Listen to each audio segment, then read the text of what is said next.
दोस्तों, आरोही learning classes में आपका स्वागत करता हूं। आज से हम एक नया चैप्टर शुरू करते हैं, इलेक्ट्रिकल मेजरमेंट। तो देख लीजिएगा किस सेमेस्टर में ये दिया हुआ है आपको। ये जनरली सेमेस्टर 4 में रहता है, सेमेस्टर 5 के भी कुछ पॉलिटेक्निक के छात्रों में रहता है, जैसे कि बिहार पॉलिटेक्निक में अलग सिलेबस है और झारखंड पॉलिटेक्निक में अलग सिलेबस है। तो आप लोग देख लीजिएगा कि किस सेमेस्टर में ये आ रहा है। तो शुरू करते हैं इलेक्ट्रिकल मेजरमेंट। तो देखिए क्या है, मेजरमेंट को पढ़ने से पहले सबसे पहले कुछ चीज़ें आप जान जाइए। बेसिक इंस्ट्रूमेंट क्या क्या होते हैं, और बेसिक इंस्ट्रूमेंट क्या क्या होते हैं तो उनका यूज़ कहाँ करते हैं। तो सोचिए, कोई भी आपका इलेक्ट्रिकल इंस्ट्रूमेंट रहेगा तो आपको क्या मेजर करना होगा। या तो आपको वोल्टेज मेजर करना होगा, या तो आपको करंट मेजर करना होगा।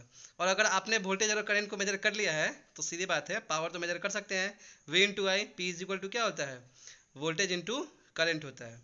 तो पहले हम जानेंगे कि हम वोल्टेज कैसे मेजर कर सकते हैं और करंट कैसे मेजर कर सकते हैं।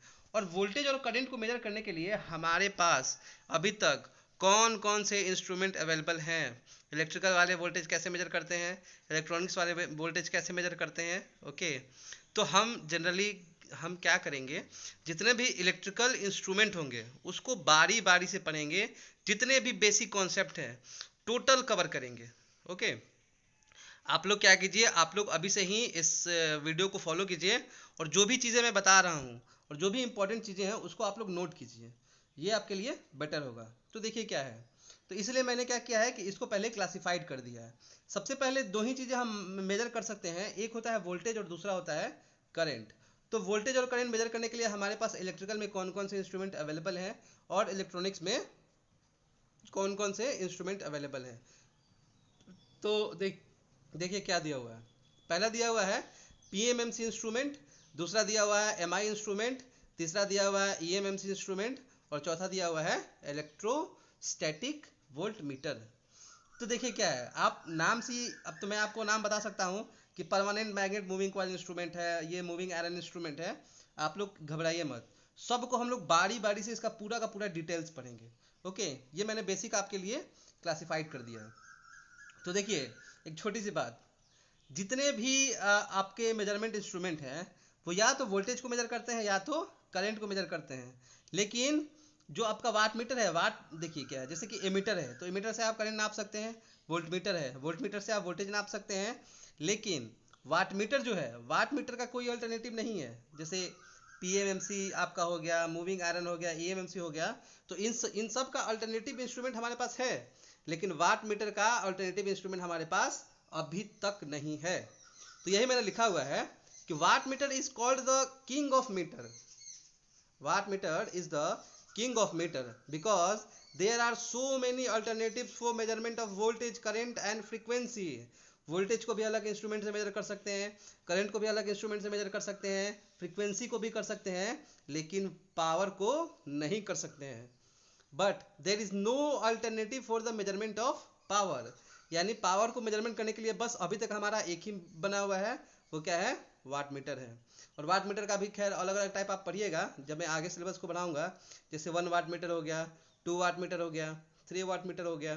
तो इसको हम क्या करेंगे, इसको जैसे जैसे हमारा चैप्टर बढ़ेगा वैसे वैसे इसको कवर करेंगे। अब देखिए, क्या इलेक्ट्रॉनिक्स वाले भी करते हैं, इलेक्ट्रॉनिक्स वाले पावर मेजरमेंट नहीं करते हैं। इसलिए मैंने लिखा हुआ है electronics people fail to design the electronic watt meter. वो लोग वाट मीटर क्या करते हैं, हम ही लोग वाला वाट मीटर को यूज करके करते होंगे। ओके, हाँ तो दोस्तों, तो इलेक्ट्रॉनिक्स वाले पावर कैसे मेजर करेंगे। वो लोग तो होल्स और इलेक्ट्रॉन्स पढ़ते रहते हैं हमेशा, मेजॉरिटी कैरियर माइनॉरिटी कैरियर ये सब पढ़ते रहते हैं। तो उन्होंने वो तो उनके पास क्या है, वाट मीटर के लिए कोई ये नहीं है, मतलब पावर के लिए, पावर मेजरमेंट के लिए कोई इंस्ट्रूमेंट नहीं है। तो देखिए, जितने भी मैंने इंस्ट्रूमेंट बताया है उसका हम लिस्ट देख लेते हैं कि कौन एसी करंट को मेजर करता है, कौन डीसी को मेजर करता है। ओके, देखिए पीएमएमसी हो गया, तो पीएमएमसी क्या करता है, ये डीसी मेजरमेंट के लिए यूज होता है। और जो मूविंग आयरन होता है वो आपका एसी और डीसी दोनों के लिए यूज होता है। तो डीसी करंट को अगर मेजर करना होगा और डीसी वोल्टेज को मेजर करना होगा तो हम किसका यूज करेंगे, पीएमएमसी का यूज करेंगे। और अगर हमें एसी और डीसी दोनों का यूज करना होगा तो हम क्या करेंगे, मूविंग आयरन का यूज करेंगे। और ये ईएमएमसी हो गया, तो ये आपका क्या करेगा, ये आपका एसी डीसी दोनों को मेजर करेगा। और अगर मतलब अगर वैल्यू बहुत ज़्यादा होगा तब भी ये यूज़ करेगा। देखिए आप लोग घबराइए मत कि मैं ऐसे ही बता रहा हूँ, इसको हम लोग डिटेल पढ़ेंगे, एक एक चीज़ पढ़ेंगे और मेजर करेंगे। तो कैसे मेजर करेंगे, उसका वैल्यू क्या आएगा, कौन कौन सा इंस्ट्रूमेंट यूज़ करेंगे, कौन कौन सा उसका पार्ट होगा वो यूज़ करेंगे, सब आपको हम बारी बारी से इसमें बताएंगे। तो देखिए क्या दिया हुआ है। तो अगर किसी भी इलेक्ट्रिकल क्वांटिटी को हमको मेजर करना है तो सबसे बेसिक चीज़ क्या होगा, तो सबसे बेसिक चीज़ देखिए क्या होगा। कोई भी इंस्ट्रूमेंट है तो सबसे पहले तो आप उसमें सप्लाई दीजिएगा, तो सप्लाई दीजिएगा तभी तो आप किसी चीज़ को मेजर कीजिएगा। तो यही मैंने लिखा हुआ है, in all electrical instruments responsible quantity is current. पहला क्या होता है, रिस्पॉन्सिबल क्वांटिटी करंट होता है। पहले करंट जाएगा उसके बाद ही कुछ जाएगा। तो करंट जाएगा तो करंट का बहुत सारा असर होगा। क्या असर होगा देखिए, तो इसको देख लीजिए, in all electrical instruments responsible quantity is current only and this is converted into force and it's effects. पहले करंट जाएगा और करंट से ही क्या होगा, आपका इलेक्ट्रोमैग्नेटिक फोर्स लगेगा, या जितनी भी घटनाएं होंगी सब उसमें होंगी। हो सकता है कि आपका इलेक्ट्रोमैग्नेट होगा तो जैसे ही सप्लाई देंगे तो वो मैग्नेट में बदल जाएगा। तो ये सारे असर होते हैं। तो देखिए असर क्या क्या होते हैं दोस्तों। पहला होता है मैग्नेटिक इफेक्ट, दूसरा होता है थर्मल इफेक्ट, तीसरा होता है इलेक्ट्रोस्टैटिक इफेक्ट और चौथा क्या होता है, इंडक्शन इफेक्ट। तो इसी चारों इफेक्ट में से कोई एक इफेक्ट होगा और उससे क्या होगा, उससे हमारा जो भी मीटर का डिस्क होगा या आपका जो पॉइंटर होगा वो मूव करेगा। तो बेसिक चीज़ यही है। बेसिक चीज़ क्या है, पहले हमारा करंट है और करंट ही उसमें फ्लो करेगा और उसी करंट के चलते ये सारे इफेक्ट होंगे और हमारा क्या होगा, जो हमें मेजर करना होगा वो हमें मिलेगा। तो देखिए आगे देखते हैं। तो जनरली तीन प्रकार के फोर्स लगते हैं, तीन प्रकार के और फोर्स लगते हैं इसमें। ये सब तो खैर बहुत ज़्यादा बेसिक हो गया। और जब हम मेजर करना शुरू करेंगे तो तीन प्रकार के फोर्स लगेंगे। वो तीनों फोर्स क्या होंगे दोस्तों, पहला होगा डिफ्लेक्टिंग फोर्स, दूसरा क्या होगा कंट्रोलिंग फोर्स और तीसरा डैम्पिंग फोर्स हो जाएगा। तो इन तीनों फोर्स को बारी बारी से देखते हैं। तो देखिए क्या होता है, जैसे मान लेते हैं कि हमारे पास कोई मीटर है। मीटर तो आपका इसी प्रकार का होता है, ये आपका पॉइंटर हो गया। और यही क्या करता है, जैसे मान लीजिए कि अगर आपका जीरो इधर दिया हुआ है तो पहले क्या रहता है, पहले आपका पॉइंटर जीरो पे रहता है, पहले जीरो पे रहता है और जैसे ही सप्लाई देते हैं तो हमारा क्या होता है, पॉइंटर आपका ये क्लॉकवाइज मूव करना शुरू करता है। तो अगर ये क्लॉकवाइज मूव करना शुरू करता है तो पहले इसको तो जीरो पोजीशन से आगे जाने के लिए कोई फोर्स चाहिए। तो वो जो फोर्स होगा जो कि जीरो पोजीशन से उसको आगे बढ़ाएगा उसको हम क्या बोलेंगे, उसको बोलेंगे डिफ्लेक्टिंग फोर्स। ओके। तो अगर जब हमें डिफ्लेक्टिंग फोर्स मिल जाएगा तो सोचिए, अगर हमें डिफ्लेक्टिंग फोर्स मिल गया है तो ये क्या गया, बढ़ते बढ़ते बढ़ते बढ़ते ये तो यहाँ आ जाएगा। तो हमें मेजर कहाँ हुआ, सोचिए 50 एम्पियर हमने दिया है और 50 एम्पियर यहाँ है। तो अगर डिफ्लेक्टिंग फोर्स मिल जाएगा तो ये तो 50 एम्पियर को क्रॉस कर जाएगा। तो कोई ना कोई फोर्स ऐसा चाहिए ना जो इसको 50 एम्पियर पे रोक सके। तो वो जो फोर्स होगा वो फोर्स होगा कंट्रोलिंग फोर्स। ओके। तो देखिए तीनों फोर्स को हम बारी बारी से देखते हैं कि किसमें क्या दिया हुआ है।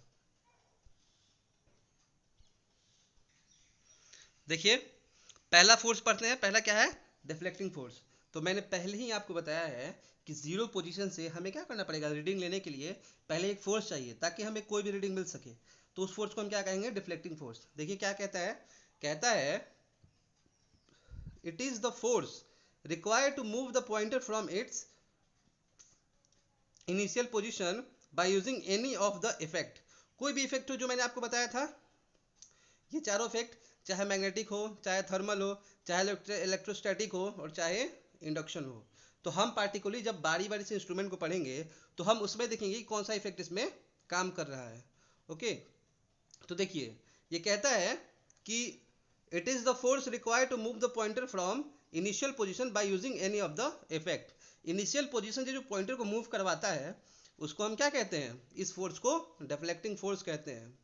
कहता है but because of this force the pointer continuously will rotate which is undesirable। देखिए फिर से मैं आपको बताता हूँ। ये आपका मानते हैं कि कोई मीटर हो गया, यहाँ पे आपका निडल दिया हुआ है, सोचिए इस पर डिफ्लेक्टिंग फोर्स लग जाएगा तो ये तो कंटिन्यू मूव करता रहेगा। कंटिन्यू मूव करके ये आपका एंड पे यहाँ पे आ जाएगा। तो एंड पे आ जाएगा तो वो तो अनडिजायरेबल है, हमें इसको यहाँ से यहाँ तक थोड़ी पहुँचाना था, हमें तो एक पार्टिकुलर रीडिंग चाहिए ना। तो रीडिंग जाने के लिए हमें क्या चाहिए, हमें ये चाहिए कि हमने जितना दिया है वहाँ पे क्या हो, वहाँ पे आके हमारा पॉइंटर यहाँ पे रुक जाए। तो पॉइंटर यहाँ पे रुक जाएगा तभी तो हमें रीडिंग मिलेगा।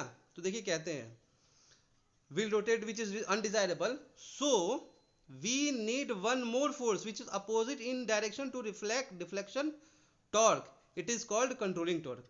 तो हमको क्या चाहिए, इसके जस्ट अपोजिट में एक फोर्स चाहिए। सोचिए कोई अगर आपका पार्टिकल मूव कर रहा है सामने की तरफ, तो वो कब रुकेगा, वो तो तभी रुकेगा जब इक्वल एंड अपोजिट फोर्स लगेगा। तो हमारा यहाँ पे नीडल को रोकने के लिए एक इक्वल एंड अपोजिट फोर्स लग रहा है, that is called controlling torque. तो ये टॉर्क जो लग रहा है ये क्या कर रहा है, डिफ्लेक्टिंग टॉर्क के बिल्कुल अगेंस्ट में लग रहा है। तो अगेंस्ट में लगेगा तभी तो क्या होगा, एक पॉइंट पे जाके वो उसको रोकेगा नीडल को। तो अब देखिए क्या है, अगर उस पॉइंट पे जब रुक जाता है तब भी हमारा एक परेशानी है। सोचिए इधर से डिफ्लेक्टिंग लग रहा है, उधर से क्या लग रहा है, कंट्रोलिंग लग रहा है। तो कंट्रोलिंग लग रहा है तो इस पॉइंट पे क्या होगा, सोचिए यहाँ पे अगर यहाँ पे हमें रीडिंग मिल गया, इधर से हमारा टीडी काम कर रहा है डिफ्लेक्टिंग टॉर्क, और इधर से हमारा काम कर रहा है टीसी। तो क्या होगा, कभी इधर से फोर्स लगेगा कभी उधर से फोर्स लगेगा, तो क्या होगा, आपका निडल जो रहेगा, जो आपका पॉइंटर रहेगा, वो तो हमेशा वहीं पे ऑसिलेट करते रहेगा। तो वो भी हमारा अनडिजायरेबल है। तो अनडिजायरेबल है तो उसको भी रोकने के लिए क्या चाहिए, उसके लिए हम लगाएंगे डैम्पिंग टॉर्क। कहता है when TD is equal to TC, the pointer will come to steady state, but before come into steady state, the pointer will make so many oscillations against, which is undesirable। उस point पे आने के बाद भी जो pointer होता है हमारा, वो लगातार ऑसिलेट करता रहता है, तो वो भी हमारा अनडिजायरेबल है। सो we need one more force in meter to reduce number of oscillation, that is called damping force। एकदम बिल्कुल इसको लिख लीजिएगा, याद कर लीजिएगा। तो उस निडल पे भी क्या चाहिए हमें, मतलब एग्जैक्ट रीडिंग लेने के लिए एक फोर्स चाहिए जो ऑसिलेशन को कम कर सके, that is called damping force. Okay, तो अब देखिए, तो ये आपका तीनों फोर्स के बारे में हमने पढ़ लिया। इससे रिलेटेड बहुत सारा आपका ऑब्जेक्टिव आएगा, एमसीक्यू आएगा। आप अगर अच्छे से समझ जाइएगा तो इसको आसानी से बता पाइएगा। देखिए क्या होता है, पीएमएमसी हो गया, परमानेंट मैग्नेट मूविंग कॉइल। इसमें आपका दो टर्मिनल होता है। मूविंग आयरन, इसमें आपका क्या होता है, दो टर्मिनल होता है। और इलेक्ट्रोमैग्नेटिक मूविंग कॉइल इंस्ट्रूमेंट, इसमें क्या होता है, चार टर्मिनल होता है और दो कॉइल होता है। एक क्या होता है, प्रेशर कॉइल होता है, और दूसरा क्या होता है, करंट कॉइल होता है। आप लोग घबराइए मत, मैं बस नाम ले रहा हूँ क्योंकि हमें आगे इसको और एक्सप्लेन करके पढ़ना है। इसलिए मैं चाहता हूँ कि बस आप ये देखिए, और जैसे जैसे हम जैसे पीएमएमसी जब पढ़ेंगे, एमआई जब पढ़ेंगे और ईएमएमसी पढ़ेंगे, तो सबको हम बिल्कुल डिटेल में पढ़ेंगे। ओके, तो कहा जाता है कि जो ईएमएमसी इंस्ट्रूमेंट होता है वो इन दोनों को मिला के होता है। ये पीएमएमसी जो होता है और ये मूविंग आयरन जो होता है, इन दोनों को मिला के होता है। देखिए, eMMC is the combination of PMMC and moving iron instrument. तो देखिए पीएमएमसी और एमआई, तो यहाँ से क्या किया गया है, वो तो मैंने खैर एक दूसरा दिमाग लगा दिया है। यहाँ पे मूविंग कॉइल हो गया, यहाँ पे क्या हो गया, मूविंग आयरन हो गया। तो मूविंग आयरन हो गया तो यहाँ से इलेक्ट्रोमैग्नेटिक हो गया, और ये ईएमएमसी हो गया। आप याद रखिएगा, it has 4 terminals, MLC for power. अब देखिए इंटरव्यू में बहुत सारा क्वेश्चन पूछा जाता है, मतलब छोटा छोटा है, मैंने आपके लिए कर दिया है छोटा सा क्वेश्चन। कहता है why the manufacturer do not short circuit the M and C circuit permanently. मतलब देखिए ये तो पावर मेजरमेंट का हो गया, लेकिन आप इसको पढ़ लीजिएगा। If the manufacturer short circuit the terminal we measure power only, we lose options for the measurement of current and voltage. ये जब पावर मेजरमेंट में पढ़ाऊंगा तो मैं आपको और डिटेल में इसको बताऊंगा। आप लोग लिख लीजिएगा, मुझे लगा कि अगर इसको ये आपको बता देना चाहिए तो मैं आपको बता रहा हूँ। Next, why PMMC measurement is not use for the AC measurement. हमने लिस्ट में पढ़ा था कि पीएमएमसी मेजरमेंट क्या करता है, ये हमें डीसी वोल्टेज और करंट को मेजर करके बताता है। तो यही सवाल पूछ रहा है कि पीएमएमसी को हम क्या करते हैं, पीएमएमसी हमारा एसी मेजरमेंट में यूज क्यों नहीं होता है। तो देखिए क्यों नहीं होता है, कहता है when we apply AC is in PMMC, then time varying flux will not be generated because of permanent magnet। देखिए जब मैं PMMC बताऊंगा तो ये मैं आपको और डिटेल में बता दूंगा। ओके, देख लीजिए, और जब इसको मैं क्लियर करूंगा, इसको और मैं डिटेल में वहां पे बता दूंगा, क्योंकि मैं अभी आपको बता दूंगा तो वो कॉन्सेप्ट आपको पता नहीं चलेगा। ओके, आगे नेक्स्ट हम लोग देखते हैं। ठीक है दोस्तों, तो अभी आज की वीडियो में इतना रहने देते हैं। अगले वीडियो में मैं आपको इससे ज़्यादा आगे बताऊंगा। पीएमएमसी हो गया, मूविंग आयरन होगा और ईएमएमसी हो गया।